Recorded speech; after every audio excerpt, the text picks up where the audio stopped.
This lesson is going to deal with one of the more advanced concepts on the quantitative section of the GMAT, which is coordinate geometry. In several ways, we can deal with coordinate geometry at that. First is going to be just by estimating within the coordinate plane. So first, we've got to understand what the coordinate plane is, and that's going to be our x or horizontal axis and our y, which is our vertical axis.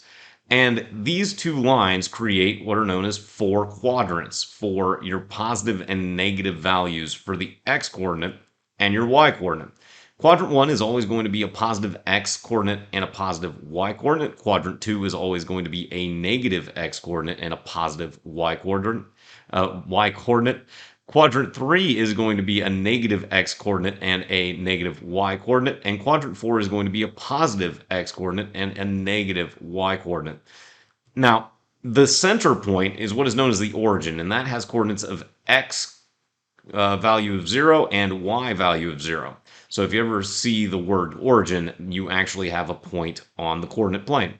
Now, there are some strategic implications here. First, you need to trust that the GMAT coordinate plane figures are drawn to scale, and that means you may not have to redraw your own, and this just means that the distances on the x-axis are consistent and the distances on the y-axis are consistent, and if it weren't drawn to scale, it kind of ceases to have any meaning. So you can just trust these if you're presented a coordinate plane figure on the exam. Now, you'll also need to be aware of the slope formula, which basically gives you your rate of change for any points on the line.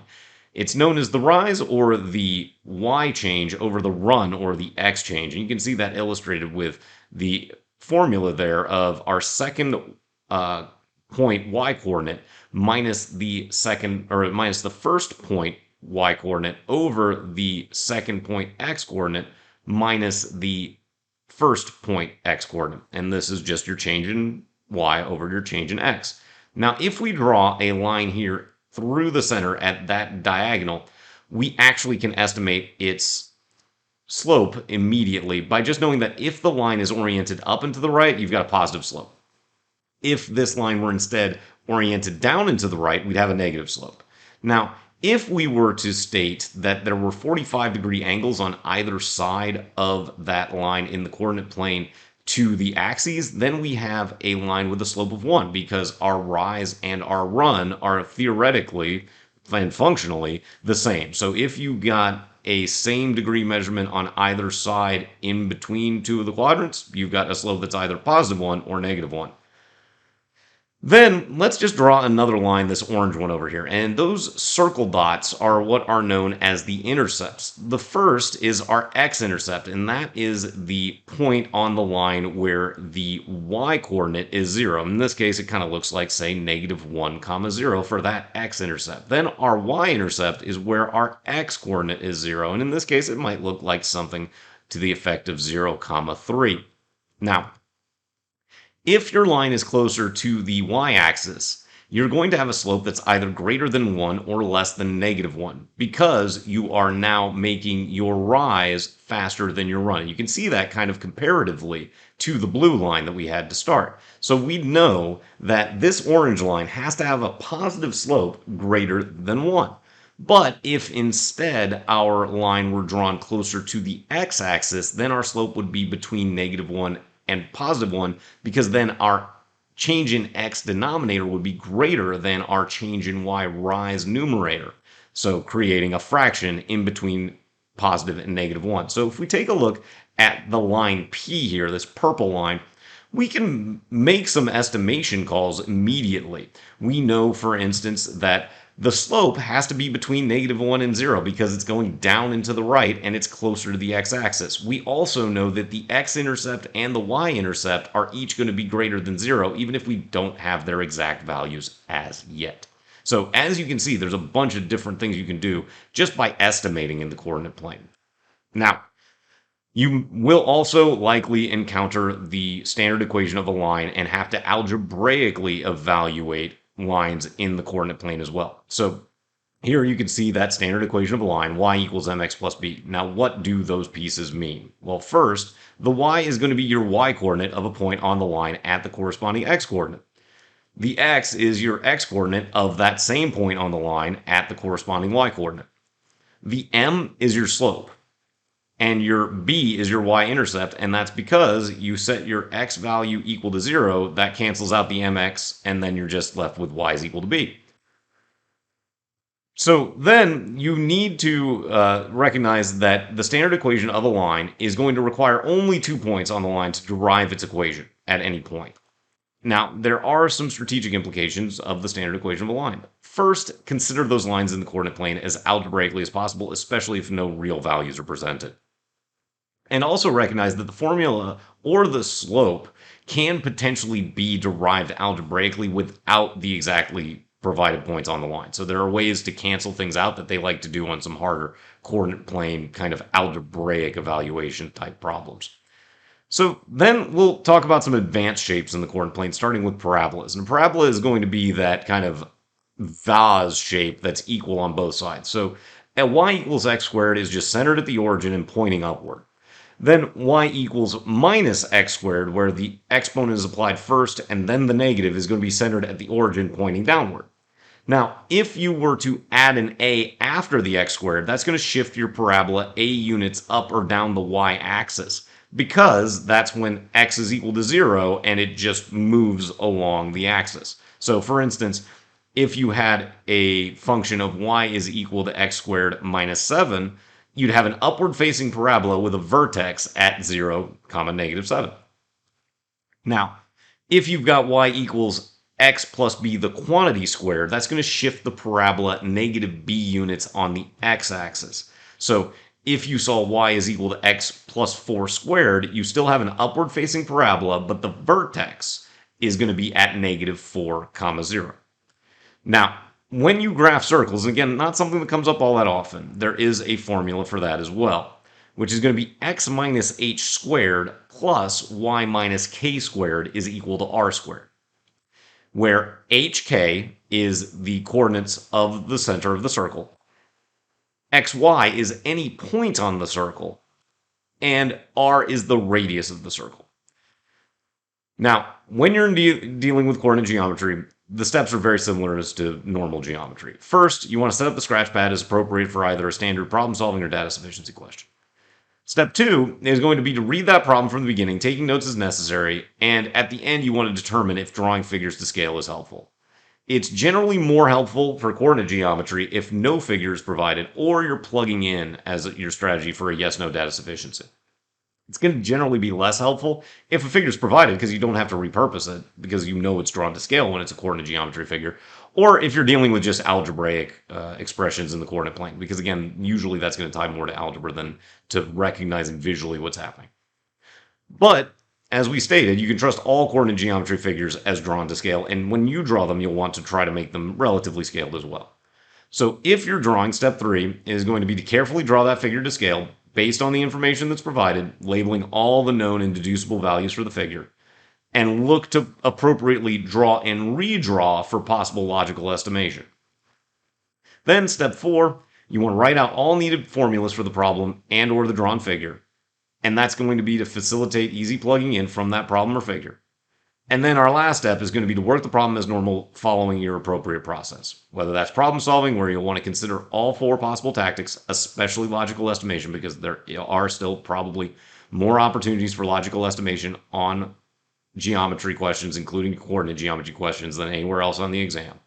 And then on data sufficiencies, you still want to seek to articulate what is known, needed, and provided by the conditions as algebraically as possible to most efficiently evaluate those statements, but do recognize that especially for yes-no data sufficiencies, drawing and redrawing in the coordinate plane can be an accurate and potentially more efficient process than manipulating these things algebraically.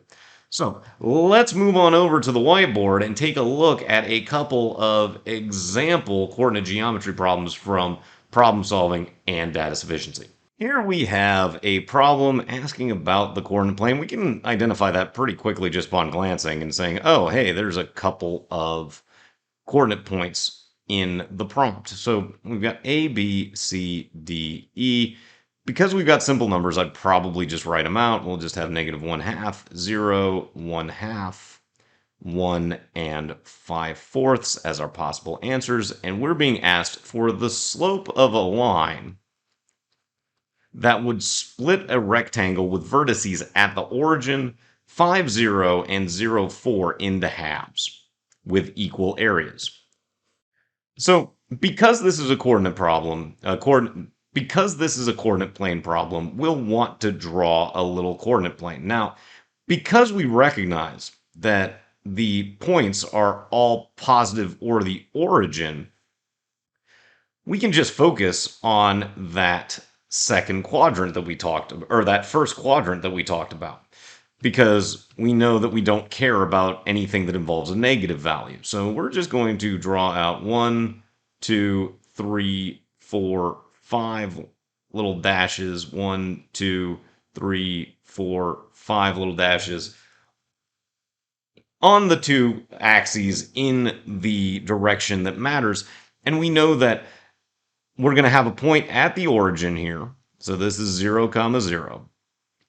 We're going to have a point at x5 and 0 here for one of our vertices. And we know that we're going to have one at 0, 4 on the y-axis for one of our vertices as well. So then we just have to draw our little rectangle. So it goes up and over, something to the effect there.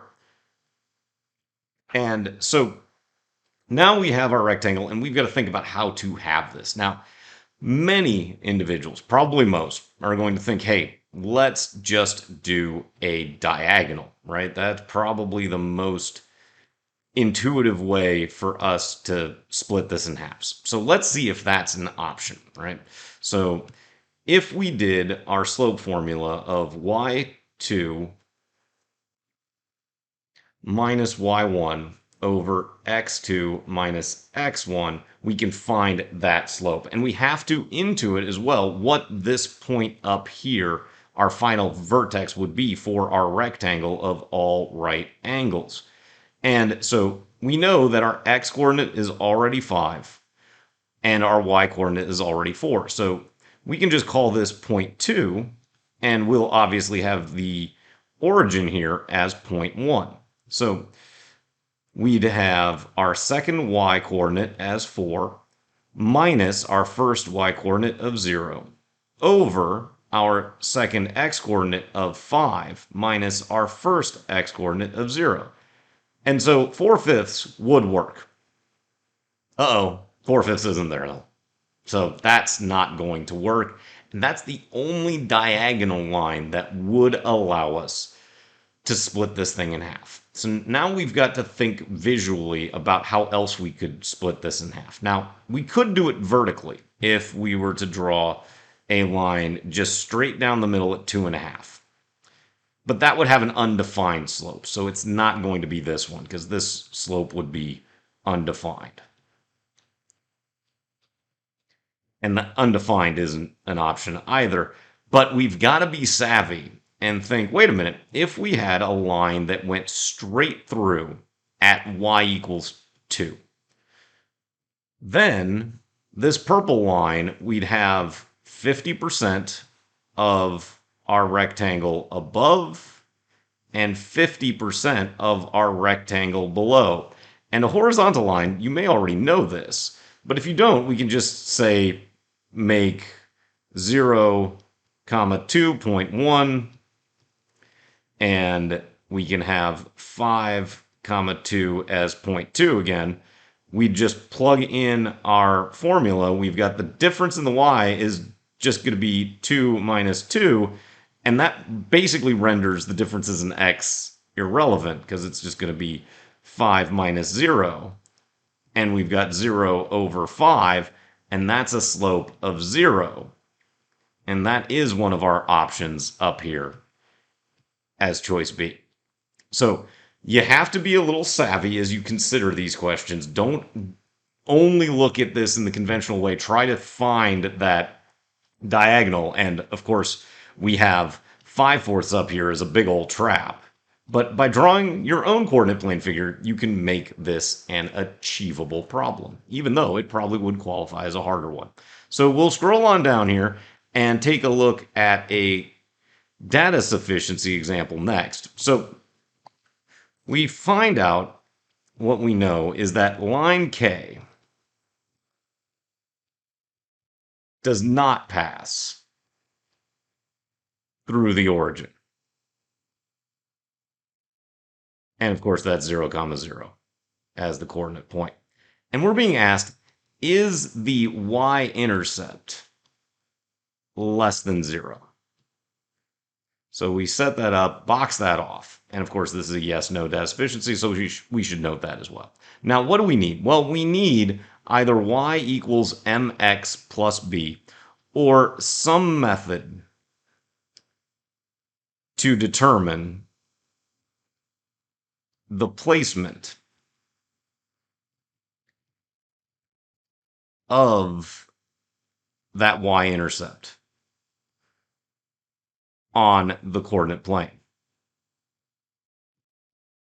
So let's take a look at our conditions. So condition 1 says the slope of line K is positive. Okay, so that means that m is greater than 0.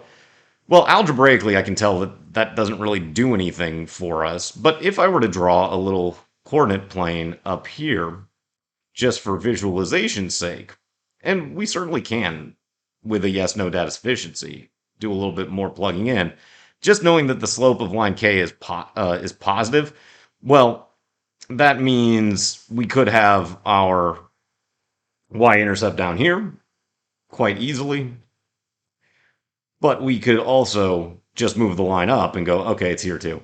Either is an option, right? So that doesn't tell me anything. So we eliminate choices A and D, and we, of course, have B, C, E remaining. Now, condition 2 says that line K does not pass through quadrant 2. So line K,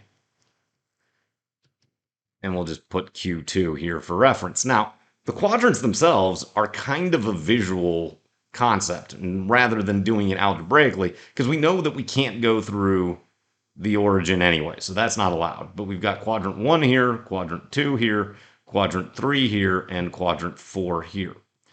And so if we're going to have line K not go in quadrant 2, well, there's only really one way for that to happen. It's got to go in the other 3 quadrants. And when that happens, it's got to be a positive slope, no matter what. And because of the placement that I can't move that positive slope into quadrant 2, it means that my y-intercept is always going to be negative. So we actually can determine from the visual that yes, condition 2 is sufficient, and our answer is choice B. So these are just a couple of examples of how the coordinate plane can be tested in the GMAT Quantitative Section. Go ahead and attempt some practice problems on your own to apply these concepts to one of the more complex concepts on the exam.